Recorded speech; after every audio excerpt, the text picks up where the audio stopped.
ಸಮಸ್ತ ಕನ್ನಡ ಜನತೆಗೆ ನನ್ನ ಕಡೆಯಿಂದ ನಮಸ್ಕಾರ. ಹಾಗೆಯೇ ಕಸ್ತೂರಿ ಕನ್ನಡ ಕಿಚನ್ ಚಾನೆಲ್ಗೆ ತಮ್ಮೆಲ್ಲರಿಗೂ ಸ್ವಾಗತ.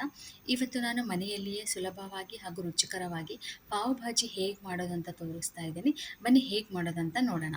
ಇಲ್ಲಿ ಮೊದಲಿಗೆ ನಾನು ಸ್ಟವ್ ಆನ್ ಮಾಡಿ ಒಂದು ಕುಕ್ಕರ್ನ ಇಟ್ಟಿದ್ದೀನಿ. ಕುಕ್ಕರ್ ಬಿಸಿ ಆದಮೇಲೆ 1 ಟೀ ಸ್ಪೂನ್ ಆಗುವಷ್ಟು ಬಟರ್ ಹಾಕ್ತಾ ಇದ್ದೀನಿ. ಹಾಗೆಯೇ 2 ಟೀ ಸ್ಪೂನ್ ಆಗುವಷ್ಟು ಆಯಿಲ್ನ ಸೇರಿಸ್ತಾ ಇದ್ದೀನಿ. ನಂತರ ಕಟ್ ಮಾಡಿರ್ತಕ್ಕಂಥ 2 ದಪ್ಪ ಸೈಜಿನ ಆಲೂಗಡ್ಡೆ ಹಾಕಿದ್ದೀನಿ. ಕಟ್ ಮಾಡಿರ್ತಕ್ಕಂಥ ಒಂದು ದೊಡ್ಡ ಸೈಜಿನ ಬೀಟ್ರೂಟ್ ಕೂಡ ಸೇರಿಸ್ತಾ ಇದ್ದೀನಿ. 2 ಮಿಕ್ಸ್ ಮಾಡಿ ನಂತರ ಕಟ್ ಮಾಡಿರ್ತಕ್ಕಂಥ 2 ಕ್ಯಾರೆಟ್ನ ಸೇರಿಸ್ತಾ ಇದ್ದೀನಿ. 1/4 ಕಪ್ಪಿನಷ್ಟು ಕಾಲಿಫ್ಲವರ್ ಸೇರಿಸ್ತಾ ಇದ್ದೀನಿ. ಕಟ್ ಮಾಡಿರ್ತಕ್ಕಂಥ 2 ಈರುಳ್ಳಿನ ಸೇರಿಸ್ತಾ ಇದ್ದೀನಿ. ಎಲ್ಲವನ್ನು ಚೆನ್ನಾಗಿ ಮಿಕ್ಸ್ ಮಾಡ್ತಾ ಇದ್ದೀನಿ. ಮಿಕ್ಸ್ ಮಾಡಿದ ನಂತರ ಅರ್ಧ ಟೀ ಸ್ಪೂನ್ ಆಗುವಷ್ಟು ಪಾವ್ ಭಾಜಿ ಮಸಾಲ ಸೇರಿಸ್ತಾ ಇದ್ದೀನಿ. ಅರ್ಧ ಟೀ ಸ್ಪೂನ್ ಆಗುವಷ್ಟು ಉಪ್ಪನ್ನ ಸೇರಿಸ್ತಾ ಇದ್ದೀನಿ. ಉಪ್ಪನ್ನ ಸೇರಿಸಿ ಚೆನ್ನಾಗಿ ಮಿಕ್ಸ್ ಮಾಡ್ತಾ ಇದ್ದೀನಿ. ಮಿಕ್ಸ್ ಮಾಡಿದ ನಂತರ ತರಕಾರಿ ಮುಳುಗುವಷ್ಟು ನೀರು ಹಾಕ್ತಾ ಇದ್ದೀನಿ. ಅಂದರೆ ನಾನಿಲ್ಲಿ 2 ಕಪ್ ನೀರು ಹಾಕಿದ್ದೀನಿ. 2 ಕಪ್ ನೀರು ಹಾಕಿದ ನಂತರ 1/4 ಕಪ್ಪಿನಷ್ಟು ಬಟಾಣಿಗಳನ್ನು ಹಾಕಿ ಒಂದ್ಸತಿ ನೀಟಾಗಿ ಮಿಕ್ಸ್ ಮಾಡಿ ಕುಕ್ಕರ್ನ ಮುಚ್ಚಳನ ಮುಚ್ಚಿ 4ರಿಂದ 5 ವಿಸಲ್ ಬರುವಷ್ಟು ಕೂಗಿಸಿದರೆ ಸಾಕು. ಅಷ್ಟರಲ್ಲಿ ನಾವು ಕೆಂಪು ಚಟ್ನಿನ ಮಾಡ್ಕೊಳ್ಳೋಣ. ಕೆಂಪು ಚಟ್ನಿ ಮಾಡಲಿಕ್ಕೋಸ್ಕರ ನಾನಿಲ್ಲಿ 15 ಗುಂಟೂರು ಮೆಣಸಿಕಾಯಿನ ತೊಗೊಂಡಿದ್ದೀನಿ. ಈ ಗುಂಟೂರು ಮೆಣಸಿಕಾಯಿನ 1 ಅವರ್ ನಾನು ಬಿಸಿನೀರಿನಲ್ಲಿ ನೆನೆ ಹಾಕಿದ್ದೀನಿ. ಸೊ ಅದು ಮಿಕ್ಸಿ ಜಾರ್ಗೆ ಹಾಕ್ತಾ ಇದ್ದೀನಿ. ನಂತರ 15ರಿಂದ 20 ಸಣ್ಣ ಸೈಜಿನ ಹೆಸಳಿರ್ತಕ್ಕಂಥ ಬೆಳ್ಳುಳ್ಳಿನ ತೊಗೊಂಡಿದ್ದೀನಿ. 1/4 ಟೀ ಸ್ಪೂನಷ್ಟು ಜೀರಿಗೆ ಹಾಕಿದ್ದೀನಿ. 1/4 ಟೀ ಸ್ಪೂನಷ್ಟು ಉಪ್ಪನ್ನ ಸೇರಿಸ್ತಾ ಇದ್ದೀನಿ. ನಂತರ 1/4 ಭಾಗಕ್ಕಿಂತ ಕಡಿಮೆ ಇರುವಷ್ಟು ನಿಂಬೆಹಣ್ಣು ರಸನ ಹಿಂಡ್ತಾ ಇದ್ದೀನಿ. ಇವೆಲ್ಲನೂ ಸೇರಿಸಿ ನೀಟಾಗಿ ಸ್ಮೂತಾಗಿ ಒಂದು ಪೇಸ್ಟ್ ಮಾಡ್ತಾ ಇದ್ದೀನಿ. ನೋಡಿ ಎಷ್ಟು ಸ್ಮೂತಾಗಿ ಪೇಸ್ಟ್ ಆಗಿದೆ. ಈ ಒಂದು ಪೇಸ್ಟ್ನ ಬೇರೆ ಬೌಲಲ್ಲಿ ಶಿಫ್ಟ್ ಮಾಡೋಣ. ನೋಡಿ ಎಷ್ಟು ಕಲರ್ಫುಲ್ಲಾಗಿ ಕಾಣಿಸ್ತಾ ಇದೆ. ಟೇಸ್ಟ್ ಕೂಡ ಅಷ್ಟೇ ಚೆನ್ನಾಗಿತ್ತು. ಈ ಕಡೆ ಕುಕ್ಕರ್ ಕೂಡ ತಣ್ಣಗಾಗಿದೆ. ಎಲ್ಲ ತರಕಾರಿ ಕೂಡ ನೀಟಾಗಿ ಸ್ಮೂತಾಗಿ ಬಾಯ್ಲ್ ಆಗಿದ್ದಾವೆ. ಇದನ್ನು ಮಸಾಲೆ ಮಾಡ್ಕೊಳ್ಳೋಣ. ಮಸಾಲೆ ಮಾಡೋಕ್ಕೋಸ್ಕರ ನಾನು ಒಂದು ಕಡಾಯಿ ಇಟ್ಟಿದ್ದೀನಿ. ಕಡಾಯಿನಲ್ಲಿ 1 ಟೀ ಸ್ಪೂನ್ ಆಗೋಷ್ಟು ಬಟರ್ ಹಾಕಿದ್ದೀನಿ. 2 ಟೀ ಸ್ಪೂನ್ ಆಗೋಷ್ಟು ಆಯಿಲ್ ಹಾಕಿದ್ದೀನಿ. ಅದು ಬಿಸಿ ಆದಮೇಲೆ ಕಟ್ ಮಾಡಿರುವಂತಹ 2 ಸ್ಮಾಲ್ ಸೈಜಿನ ಈರುಳ್ಳಿನ ಸೇರಿಸ್ತಾ ಇದ್ದೀನಿ. ಅದನ್ನು ಲೈಟಾಗಿ ಫ್ರೈ ಮಾಡ್ತಾ ಇದ್ದೀನಿ. ನಂತರ ಕಟ್ ಮಾಡಿರ್ತಕ್ಕಂತಹ 1 ಕ್ಯಾಪ್ಸಿಕಮ್ನ ಸೇರಿಸ್ತಾ ಇದ್ದೀನಿ. ಜೊತೆಗೆ 4 ಹಸಿ ಮೆಣಸಿನಕಾಯಿ ಸಣ್ಣದಾಗಿ ಕಟ್ ಮಾಡಿ ಅದು ಕೂಡ ಸೇರಿಸ್ತಾ ಇದ್ದೀನಿ. 3 ಆಯಿಲಲ್ಲಿ ಚೆನ್ನಾಗಿ ನೀಟಾಗಿ ಸ್ಮೂತ್ ಆಗೋವರೆಗೂ ಸ್ವಲ್ಪ ಫ್ರೈ ಮಾಡ್ಕೋಬೇಕು. ಅದು ಫ್ರೈ ಆಗಿದೆ ನೋಡಿ. ಫ್ರೈ ಆದಮೇಲೆ ನಾವಿಲ್ಲಿ 2 ದೊಡ್ಡ ಸೈಜಿನ ಟೊಮೊಟೊನ ಕಟ್ ಮಾಡಿ ಸೇರಿಸ್ತಾ ಇದ್ದೀನಿ. ಟೊಮೊಟೊ ಮತ್ತು ಈರುಳ್ಳಿ, ಕ್ಯಾಪ್ಸಿಕಮ್, ಹಸಿಮೆಣಸಿಕಾಯಿ ನೀಟಾಗಿ 4 ಬ್ಲೆಂಡ್ ಆಗೋ ರೀತಿಯಿಂದ ಸ್ವಲ್ಪ ಫ್ರೈ ಮಾಡ್ಕೋಬೇಕು. ನಂತರ ಸ್ವಲ್ಪ ಕಸೂರಿ ಮೇಥಿನ ಸೇರಿಸ್ತಾ ಇದ್ದೀನಿ. ಜೊತೆಗೆ 1/2 ಟೀ ಸ್ಪೂನ್ ಆಗುವಷ್ಟು ಅರಿಶಿನ, 3 ಟೀ ಸ್ಪೂನ್ ಆಗುವಷ್ಟು ನಾನಿಲ್ಲಿ ಪಾವ್ ಭಾಜಿ ಮಸಾಲಾನ ಸೇರಿಸಿದ್ದೀನಿ.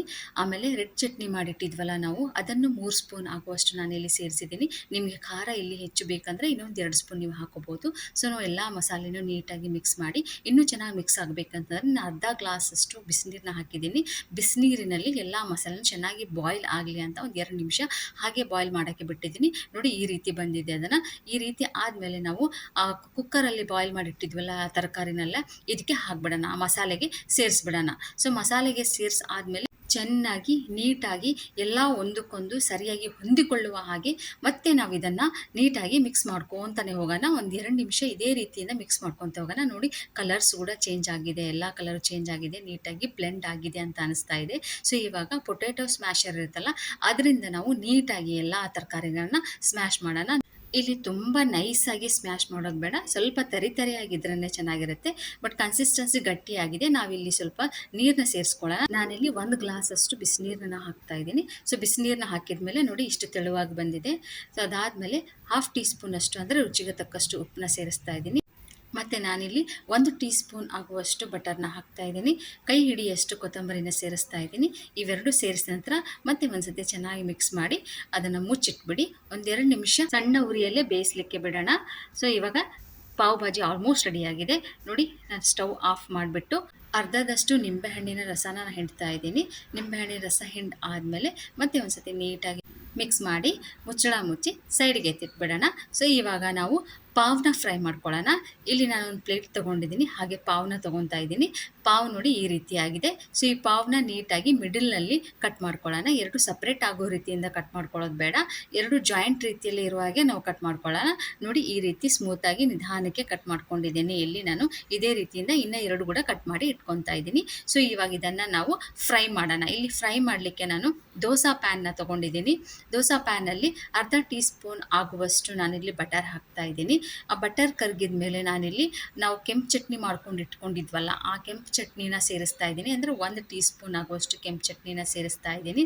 ಹಾಗೆ ಹಾಫ್ ಟೀ ಸ್ಪೂನ್ ಆಗುವಷ್ಟು ಪಾವ್ ಭಾಜಿ ಮಸಾಲ, ಸ್ವಲ್ಪ ಕೊತ್ತಂಬರಿ ಸೊಪ್ಪನ್ನ ಸೇರಿಸಿ ಅದನ್ನು ಚೆನ್ನಾಗಿ ಮಿಕ್ಸ್ ಮಾಡಿ ಅದ್ರ ಮೇಲೆ ನಾವು ಕಟ್ ಮಾಡ್ಕೊಂಡಿರ್ತಕ್ಕಂಥ ಪಾವ್ನ ಸೇರಿಸಿ ಚೆನ್ನಾಗಿ ಅದನ್ನು ಮಸಾಲೆ ಆ ಪಾವ್ಗೆ ಹತ್ತಿಕೊಳ್ಳೋ ಹಾಗೆ ಜಂಟಲಾಗಿ ನಿಧಾನಕ್ಕೆ ಪ್ರೆಸ್ ಮಾಡ್ತಾ ಇದ್ದೀನಿ. ಇದೇ ರೀತಿಯಿಂದ ಅದ್ರ ಬ್ಯಾಕ್ ಸೈಡ್ ಕೂಡ ಸ್ವಲ್ಪ ನಾವು ನಿಧಾನಕ್ಕೆ ಪ್ರೆಸ್ ಮಾಡಬೇಕು. ಸೊ ಇವಾಗ ನಾನು ರಿವರ್ಸಲ್ಲಿ ಹಾಕ್ತಾ ಇದ್ದೀನಿ. ರಿವರ್ಸಲ್ಲಿ ಕೂಡ ಹಾಕಿ ನಾನು ನಿಧಾನಕ್ಕೆ ಪ್ರೆಸ್ ಮಾಡ್ತಾ ಇದ್ದೀನಿ. ನಿಮಗೆ ಬೇಕು ಅಂದರೆ ಇಲ್ಲಿ ನೀವು ಎಕ್ಸ್ಟ್ರಾ ರೆಡ್ ಚಟ್ನಿ ಇದೆಯಲ್ಲ, ಆ ರೆಡ್ ಚಟ್ನಿ ನೀವು ಇಲ್ಲಿ ಹಾಕೋಬಹುದು. ರೆಡ್ ಚಟ್ನಿ ಹಾಕಿದರೆ ಇನ್ನೂ ಟೇಸ್ಟ್ ಚೆನ್ನಾಗಿರುತ್ತೆ. ನೋಡಿ, ಕಲರ್ ಈ ರೀತಿಯಾಗಿ ಬಂದಿದೆ ಇಲ್ಲಿ. ಸೊ ಇದನ್ನು ನಾನು ಫೋಲ್ಡ್ ಮಾಡಿ ಈಗ ಒಂದು ಪ್ಲೇಟಲ್ಲಿ ಸರ್ವ್ ಮಾಡೋಣ. ಕಲರ್ ಅಂತೂ ತುಂಬಾ ಚೆನ್ನಾಗಿ ಕಾಣಿಸ್ತಾ ಇದೆ. ಇವಾಗ ಪ್ಲೇಟಲ್ಲಿ ನಿಧಾನಕ್ಕೆ ಸರ್ವ್ ಮಾಡ್ಕೊಳ್ಳೋಣ.